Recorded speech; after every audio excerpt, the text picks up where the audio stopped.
Hi Virgo, welcome to the Soul Escape, welcome to your weekly reading. तो देखते हैं इस वीक आपकी लाइफ में क्या होगा। And while I shuffle I have a message.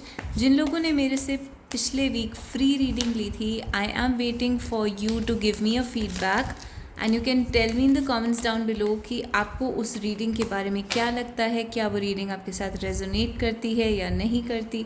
What ever your feedback is, I am open to receiving your comments and I will be waiting for your comments. तो आपके कार्ड्स बाहर आ चुके हैं, 2 of cups, 4 of pentacles, 3 of wands and ace of cups. So beautiful cards specially for a relationship. आपके जो person है वो इस रिलेशनशिप को रखना चाहते हैं।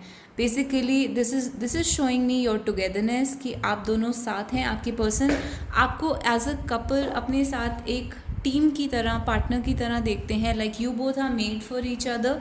तो ऐसा आपके पर्सन फील करते हैं and they it's very dear to them, मतलब they are keeping it close to their heart. ये जो आपकी टुगेदरनेस है, यूनियन है या फीलिंग है, आपके पर्सन जो है वो उसको बहुत ही क्लोजली अपने फीलिंग्स में बहुत ज़्यादा वैल्यू करते हैं। तो basically this is something that they really value. उनके लिए ये बहुत ही इम्पॉर्टेंट चीज़ है और वो उसको रखना चाहते हैं, उसको थ्रो अवे नहीं करना चाहते और वो उसको छोड़ना नहीं चाहते, किसी और के साथ शेयर नहीं करना चाहते। बेसिकली एक पोजेसिवनेस का कार्ड होता है। 4 ऑफ पेंटिकल्स रिलेशनशिप के अंदर, 3 of wands and they are also thinking कि इसमें फ्यूचर कैसे क्रिएट करा जाए, फ्यूचर में इस रिलेशनशिप में क्या होना चाहिए, क्या करना चाहिए। और इस सब का रीज़न ये है कि they are feeling, they are realizing like their feelings for you. वो रियलाइज़ कर रहे हैं कि उनको फीलिंग्स हैं आपके लिए and at the same time they want to go ahead with this relationship. They want to create something out of it, यानी कि वो इस रिलेशनशिप में से चाहते हैं कि मैरिज या कुछ एक कॉन्क्रीट चीज़ बाहर निकल के आए। तो बेसिकली आपके पर्सन जो है वो इस रिलेशनशिप को रखना चाहते हैं, फ्यूचर के प्लान्स बना रहे हैं, अपनी फीलिंग्स को फील कर रहे हैं और बेसिकली टुगेदरनेस एक्सपीरियंस करना चाहते हैं आपके साथ। तो बहुत ही पॉजिटिव कार्ड्स आए हैं। अगर आप इसको लव रीडिंग की तरह नहीं सुनना चाहते तो बेसिकली करियर में your partnerships will be good. Career में आप किसी के साथ काम करते हैं या आपके जो क्लाइंट्स हैं, कोवर्कर्स हैं, वो बहुत अच्छे रहेंगे आपके लिए। आप वर्क के लिए ट्रैवल कर सकते हैं इस वीक। न्यू अपॉर्चुनिटीज़ आएंगी because of travelling in work. And basically आपके फाइनेंसेस के बारे में यू विल ग्रो। अगर आप ग्रो नहीं भी करते तो आप कुछ खोएंगे नहीं, लूज़ नहीं करेंगे चीज़ें। आपका एक्सपेंडिचर बहुत कम होगा।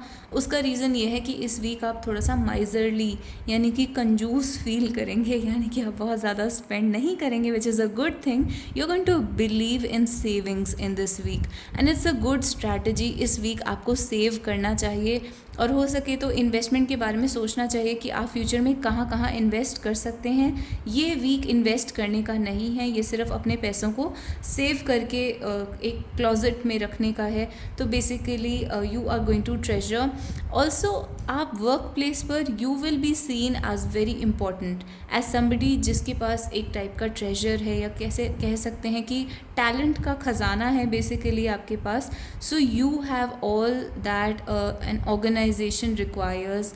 तो आपकी वैल्यू या आपकी इंपॉर्टेंस बढ़ेगी, जिसकी वजह से आपको फ्यूचर में अपॉर्चुनिटीज़ के लिए कंसिडर करा जाएगा, ट्रैवल के लिए कंसिडर करा जाएगा और आप ट्रैवल कर सकते हैं बिकॉज ऑफ वर्क। सो एक कार्ड आपके लिए फॉल आउट करा है, फॉरगिवनेस एंड लर्निंग का कार्ड है। तो इस रिलेशनशिप में या अपनी लाइफ के सिचुएशंस में इस टाइम आप ये सीख रहे हैं कि लोगों को फॉरगिव कर देना चाहिए। कुछ सीख रहे हैं, बेसिकली आप ये सीख रहे हैं कि हर कोई जो है वो अपने अलग अलग बैटल्स से डील कर रहा है और लोगों के अंदर अलग अलग टाइप की इनसिक्योरिटी, कॉम्प्लेक्सेस, प्रॉब्लम्स होती हैं, जिसकी वजह से वो जैसे बिहेव करते हैं उस वे में वो बिहेव करते हैं। तो उसमें you need to forgive them, but forgiveness में at the same time you have to learn कि कोई बेवकूफ़ ना बनाए आपका दोबारा, या फिर the way they say fool me once shame on me, shame on you, fool me twice shame on me. So यानी कि अगर आप मेरा एक बार बेवकूफ़ बनाते हैं तो वो आपकी गलती है, पर अगर आप मेरा 2 बार बेवकूफ़ बनाते हैं तो वो मेरी गलती है। तो इस टाइप की overall situation because of the cards and this one इस टाइप का हो सकता है। आपको किसी ने चीट करा हो, but at the same time you have to learn to forgive and also get a lesson from that कि आपको कोई दोबारा से इस तरीके से चीट ना करे। And another card has fallen out for you and deception. Wow.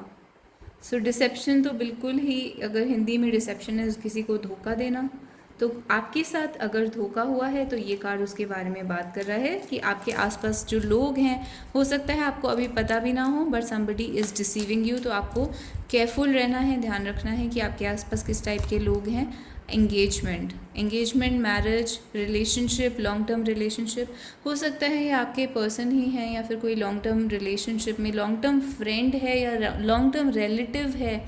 कोई ऐसा पर्सन जिसको आप बहुत लंबे टाइम से जानते हैं, जो आपके सामने एक मास्क पहना हुआ है। Someone is wearing a false mask in this relationship. किसी ने मास्क पहना हुआ है रिलेशनशिप में, और ये very strange that we were just talking about deception, और ये एक कार्ड आ जाता है डिसेप्शन का। एंगेजमेंट ये भी दिखाता है कि आप सीरियस होने के बारे में सोच रहे हैं, बट यूनिवर्स अभी आपको स्टॉप करने को कह रहा है।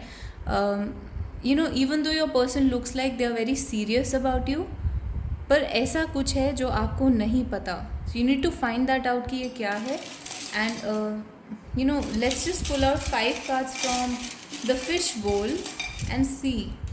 मार्केट का कार्ड आया है, garden, the crowds and everyone else. तो यहाँ पर ये कार्ड बताता है कि आपके रिलेशनशिप से ज़्यादा दूसरे लोग हैं यहाँ पर जो इम्पोर्टेंट हैं। Second card is about physical intimacy, I need you so bad. तो आपके पर्सन जो है वो फिज़िकल इंटीमेसी के बारे में सोच रहे हैं। एंड बेसिकली अगर आप basically if you have been physically intimate, तो आपके पर्सन उस टाइम को मिस कर रहे हैं। Old and long lost and forgotten, जैसे कि मैंने कहा यहाँ पे एक मिसिंग एनर्जी है। आपके पर्सन जो है उनको ऐसा लग रहा है जैसे ये रिलेशनशिप बहुत ज़्यादा कहीं इट्स ऑलमोस्ट लॉस्ट, तो आपके पर्सन उस चीज़ को मिस कर रहे हैं। कॉम्प्रोमाइज़, डिज़ायरिंग द इरेशनल, यहाँ पर हो सकता है आपका रिलेशनशिप जो है वो पॉसिबल नहीं है, इरेशनल है। ऐसा तब होता है जब थर्ड पार्टी सिचुएशन होती है या फिर सोसाइटी आपके रिलेशनशिप को अलाउ नहीं करती, और एक कॉम्प्रोमाइज़ की ज़रूरत पड़ती है। यानी कि एक इंसान जो क्रॉस रोड्स पे खड़ा है, this is cross roads is जहाँ पर चीज़ 2 में डिवाइड होती है, रास्ता 2 में डिवाइड होता है। तो आपके पर्सन को यहाँ पे एक डिसीजन लेना है। And one more card, rigid. So rigid का कार्ड आया है, I hope you know that every time I don't I almost do. यानी कि आपके पर्सन आपको मैसेज करना चाहते हैं, कुछ बात करना चाहते हैं, but at the last moment वो अपने आप को स्टॉप कर लेते हैं। एंड रिजिड, आपके पर्सन जो है वो एक रिजिड टाइप के पर्सन हो सकते हैं, थोड़े से कंट्रोलिंग हो सकते हैं, या फिर बेसिकली उनका माइंडसेट जो है वो बहुत ही रिजिड हो सकता है, जहाँ पर वो किसी भी टाइप का कॉम्प्रोमाइज़ नहीं करना चाहते। And old also shows either family problems, या फिर ओल्ड पीपल जो होते हैं आपकी लाइफ में, आपकी फैमिली में, वो आपके रिलेशनशिप में प्रॉब्लम क्रिएट कर रहे हैं। फैमिली मेम्बर्स हो सकते हैं, पेरेंट्स हो सकते हैं, ओल्ड पीपल आपकी लाइफ में रिलेशनशिप में प्रॉब्लम क्रिएट कर रहे हैं यहाँ पर। तो ओवरऑल ये आपके कार्ड्स आए हैं। अब हम एक मैसेज ले लेते हैं, यूनिवर्स आपको क्या मैसेज देना चाहता है। I have loved you for longer than you know and with everything that I have. तो आपके पर्सन आपको ये बोल रहे हैं, यूनिवर्स आपको बेसिकली बता रहा है that you are loved and you are taken care of. And आपको जिस टाइम से नहीं पता था उस टाइम से आपके पर्सन को आपके लिए फीलिंग्स हैं for a very long time.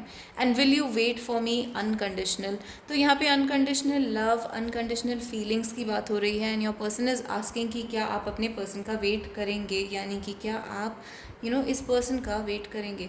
तो दैट इज़ इट। आपके पर्सन जो हैं वो अनकंडीशनल लव एक्सपेक्ट कर रहे हैं, और वो एक्सपेक्ट कर रहे हैं कि आप एंडलेसली आपके पर्सन का वेट करते रहेंगे। तो it is for you to decide कि आप वेट करना चाहते हैं या नहीं।